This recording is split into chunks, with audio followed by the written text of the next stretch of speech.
Good morning student. ఈరోజు మన topic చూడండి, అటామిక్ అండ్ అయానిక్ సైజ్ అంటే ఏంటో చూద్దాం. మీకు ఇక్కడ overall decrease in atomic radium and ionic radium అంటే మీకు సైజ్ అంటే ఏంటి, ఇక్కడ న్యూక్లియస్కి చివరి షెల్ ఎలక్ట్రాన్స్కి మధ్య గల డిస్టెన్స్ని ఏమంటారు, అటామిక్ రేడియస్ అంటారన్నమాట. అది అయాన్స్లో కనుక ఉంటే అయానిక్ రేడియస్ అంటారన్నమాట. సో ఈ ల్యాంథనమ్ అనే ఎలిమెంట్లో ల్యాంథనమ్ నుంచి లూటీషియం దగ్గరికి వచ్చేలోకి మీకు అటామిక్ సైజ్ అనేది తగ్గిపోతూ ఉంటుంది. అంటే అటామిక్ నెంబర్ ఇంక్రీజ్ అయినా అటామిక్ సైజ్ అనేది తగ్గిపోతుంది. ఎందులో, ల్యాంథనాయిడ్స్లో.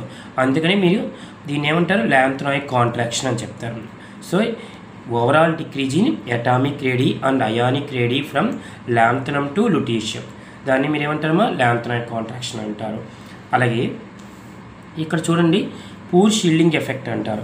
ఇందులో 4F ల్యాంథనాయిడ్స్లో చివరి షెల్ ఇందులోకి ఎంటర్ అవుతుంది, 4F సబ్షెల్లోకి. ల్యాంథనాయిడ్స్లో ఎలక్ట్రాన్ ఇందులోకి ఎంటర్ అవుతుంది, 4F సబ్షెల్లోకి ఎంటర్ అవుతుంది.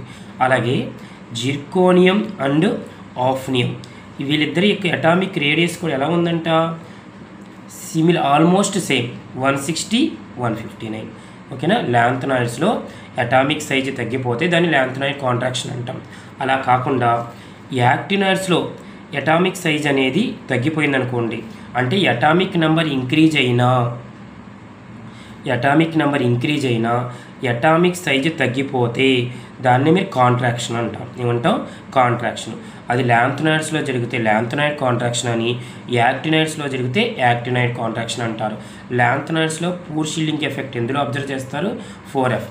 యాక్టినాయిడ్స్లో ఎందులో అబ్జర్వ్ చేస్తారంటే 5Fలో. ఎందుకని అంటే ఇదిగోండి, ఇక్కడ న్యూక్లియస్, ఈ న్యూక్లియస్కి చివరి షెల్ ఎలక్ట్రాన్స్కి చూసారు కదా, న్యూక్లియస్ చివరి షెల్ ఎలక్ట్రాన్స్ మధ్య ఇన్నర్ సెల్స్ ఉంటాయి కదా, ఇక్కడ ఎలక్ట్రాన్స్ తక్కువ ఉన్నాయనుకోండి, దాన్నే ఈ న్యూక్లియస్ని ఎలక్ట్రాన్స్ లోపలికి లాగేస్తుంది.